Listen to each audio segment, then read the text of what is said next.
So we see quite a few people who are out of towners. They don't live in the region. They don't live in London or the surrounding areas. And so what do we do with them? Well, normally there's a process that we follow, and then there's a slightly different process that we follow for people who live out of town.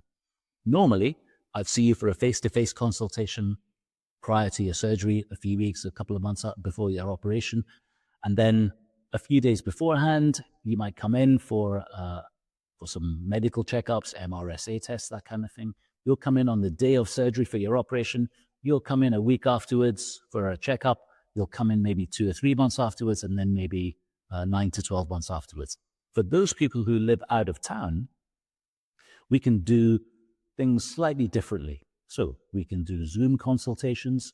You can come in shortly before your operation for your medical checkups, and your aftercare. We can make provisions for the fact that you live out of town.